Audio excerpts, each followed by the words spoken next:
Bismillahirrahmanirrahim. Alhamdulillahirabbil alamin arrahmanir rahim maliki yaumiddin. Iyyaka na'budu wa iyyaka nasta'in ihdinas siratal mustaqim siratal ladzina an'amta 'alaihim ghairil maghdubi 'alaihim waladdallin.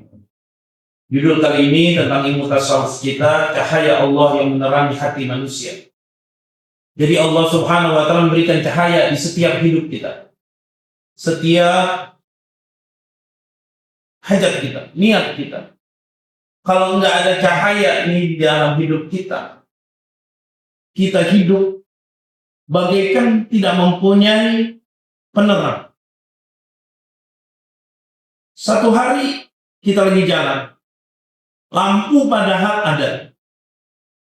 Lampu mobil kita, lampu motor kita hidup. Tiba-tiba hujan. Setelah hujan, tiba-tiba kabut hitam datang.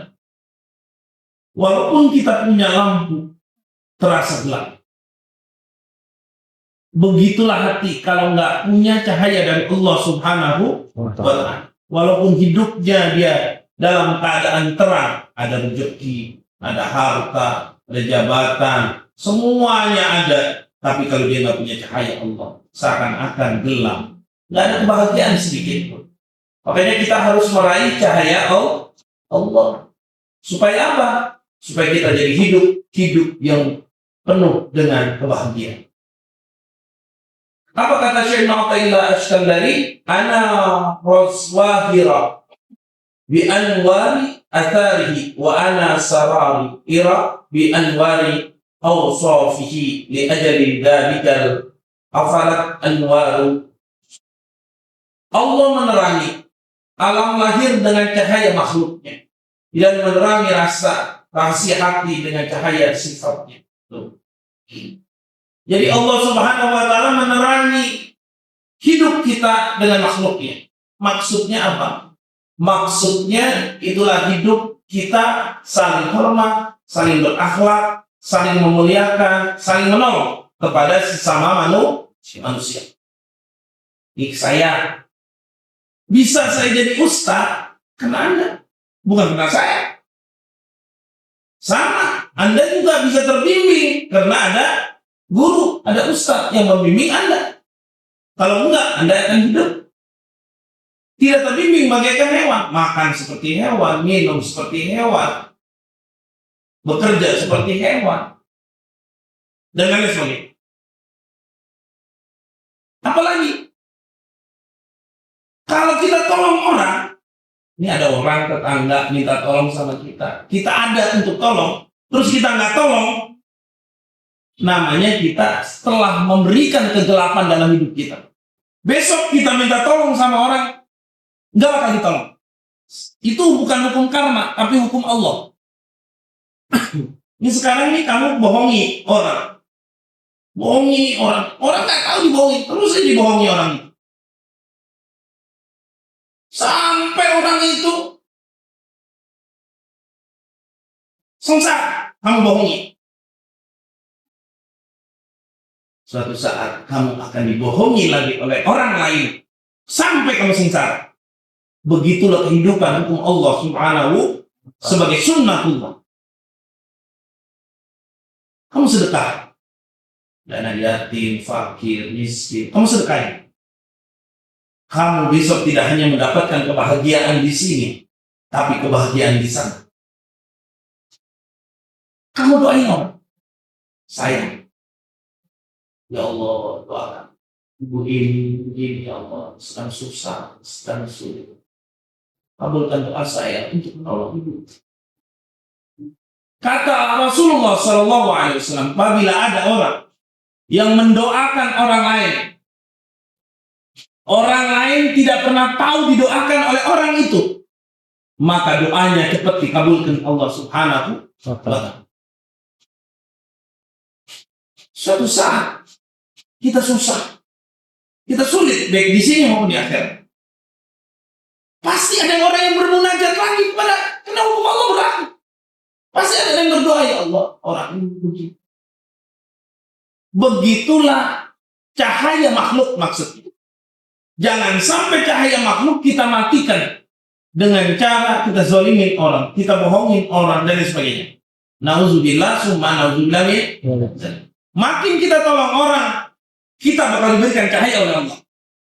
Makin kaya, makin lapang rezeki, makin sehat, makin bahagia. Sekali lagi, orang minta tolong sama kita atau tidak minta tolong kepada kita, tapi kita tolong orang itu, maka dia akan memberikan, Allah akan memberikan cahaya kepada kita. Tanpa diminta, apalagi diminta. Tanpa diminta, apalagi diminta. Udah wajib hukumnya buat saya. Kalau Anda nggak tahu, doakan saya. Itu udah wajib hukumnya. Setiap ruku, sujud, sholat, sunnah maupun wajib, baca Quran, baca zikir, doain dia. Karena dia minta. Balasannya dari mana? Bukan dari orang, tapi dari Allah. Hadiah dari Allah lebih besar, lebih baik daripada hadiah manusia. Kalau kita tolong manusia. Doa akan dikabulkan oleh Allah, kata Nabi. Apabila ada saudara dengan saudara mendoakannya di jarak yang jauh. Dan ulang. Biasakan kalau kita mau tidur, apalagi itu saat sekarang, kamu enggak mau tidur nih, ambil wudhu. Kalau lagi sholat, ambil wudhu, pakai mengenai sholat sunnah.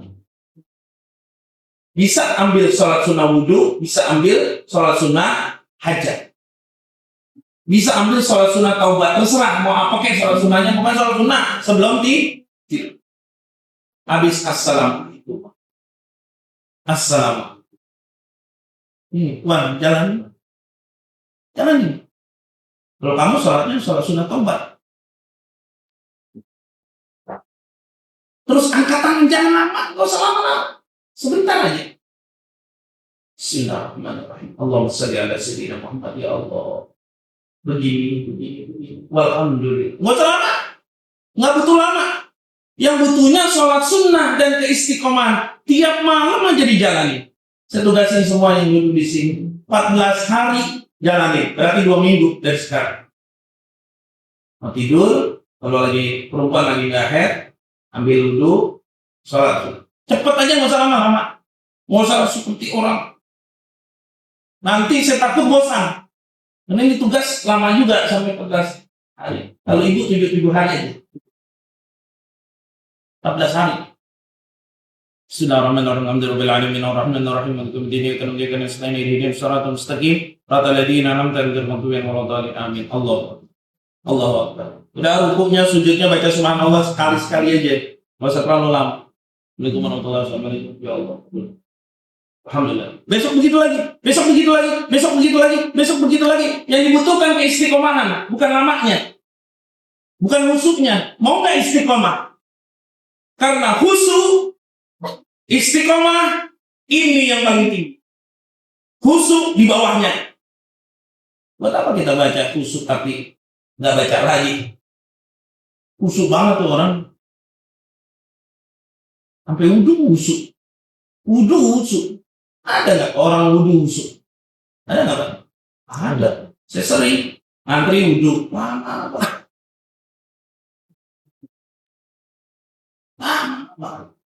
Ini orang udah ngantri panjang nih belakang nih. Ya. Kalau saya binatang saya tendang itu orang. Karena saya manusia, saya hormati. Biarlah. Bilang lagi. Ya Allah, ya Rasul, orang udah ngantri. Di PRJ itu orang ngantri, saya ke PRJ, saya ambil wudhu. Orang ngantri sepanjang-panjangnya. Dia wudhu santai banget. Ya. Musuh banget. Itu nggak boleh kayak gitu. Nggak usah di tempat itu, di rumah kalau perlu, nggak perlu. Udah itu yang mudah aja, yang gampang aja. Nggak usah terlalu seperti biasa aja. Sekali cukup. Ambil lagi, cepat-cepat boleh. Kenapa harus dibikin susah itu agama? Kalau itu mudah. Yang penting apa? Terbasuh semuanya. Sekali boleh nggak? Apalagi tiga kali. Kalau 3 kali kita cepet-cepetin basah semua nggak? Basah. Udah 3 kali lama sekali. Airnya banyak yang kebuang, mubazir. Dia wudhu tapi dia nggak sadar telah membuang air Allah Subhanahu. Apalagi di masjid, Bapak Ibu sekalian. Kalau ibu ke masjid, ya, ibu ke masjid nih. Kalau wudhu, kalau bisa nih, kalau saya, itu jangan sampai kebuang air masjid. Karena itu air wakaf. Itu semua orang pada bayar di situ. Nanti kita ditanya, apalagi kita buang-buang. Wudhu kebanyakan, karena akhirnya kebuang tuh air. Wudhulah yang tepat, yang baik, yang bagus. Biasanya. Yang dibutuhkan apa? Istiqomah. Nanti kalau orang istiqomah, kayak Pak Johan yang mualaf. Pak Johan. Ya. Jangan pernah, saya belum bisa baca Quran. Saya belum bisa baca doa ini. Nggak usah dipelajarin tuh. Udah bukan waktunya. Umur segini suruh baca Al-Quran, suruh belajar Quran, nggak ada waktunya. Ikutin aja apa agama suruh. Suruh sholat. Saya nggak bisa baca. Gerakan itu diterima oleh Allah Subhanahu Wa Taala. Walaupun Pak Johan nggak bisa baca Fatihah. Tenang aja. Agama itu mudah. La yukallifullahu nafsan illa wus'aha. Nggak diberatin. Pak Johan. Zikir bisa. Tadi baca zikir apa suruh? Ya kolik. Ya. Ya kolik. Sah dia. Kalau Mas Leo nggak sah. Ya kolik. Nah, bisa kan? Baca ya kholik. Kita baca 1000, dia baru 100, pahala dia 1000. Beda kelasnya. Ini dia mualaf. Masuk surganya duluan ketimbang kita. Walaupun nggak sempurna wudunya, nggak sempurna sholatnya. Gitu. Berbeda. Kenapa kok bisa begitu agama bikin? Karena dia diringankan, dirukhsah namanya. Diringankan oleh Allah dalam beban-beban dia. Yang penting dia mau jalanin agama. Gitu. Umroh dia sekali. Mabrur banget itu deh. Nggak pakai doa kayak kita harus belajar. Apa itu? Ya. Betul. Orang yang mendapatkan kebaikan cahaya dari Allah, insya Allah terkabul doanya. Amin. Makanya saya suruh dan 3 hari, 7 hari, 6 malam, supaya doanya itu digabung sama Allah di langit Allah. Kita sama-sama. Akhirnya semuanya kalau digabung itu lebih enteng. Begitu. Kalau sendiri berat, susah bawanya. Mas Iwan kuat bawa beras 1 karung? Kuat lah, 1 karung cuma 20 kilo. Kuat. Mas Leo? Kuat. Mas Giri? Kuat. Pasti kuat. Tapi ada batasnya. Paling dari sini ke depan. Kalau saya suruh dari sini ke Pondok Gede, nggak bakal kuat. Bisa kuat dengan cara apa? Rame-rame. 100 meter kamu, saya 100 meter. Dia 100 meter. Nyampe nggak lama? Nyampe. Begitulah doa dibuat. Doa sendiri berat. Susah nanya. Nyangkut. Apalagi habis doa, ya Allah, habis zikir. Mas zikir apa dapat? Fatah jabatan. Ya Fatah. Berapa kali? 150. Setiap habis sholat? Iya, pagi sore. Nah, baca ya Fatah. Baru dapat 50. Nyangkut tuh akhirnya. Nggak kebaca lagi. Nyangkut. Setiap orang pasti kayak gitu. Ada jeda dia rasanya khusyuk, rasanya enggak. Rasanya khusyuk, rasanya enggak gitu. Ada jeda kayak gitu. Makanya butuh rame-rame. Kalau bareng-bareng di rumah masing-masing dengan satu frekuensi dari saya pun zikir, jadi enak. Nyampainya cepet, Pak. Tuh pentingnya berjamaah walaupun jarak jauh. Itu ajaran ilmu tasawuf. Mudah-mudahan Allah berikan barakah. Allahumma shalli ala Muhammad wa ala ali Muhammad. Alhamdulillahirabbil alamin. Qabul.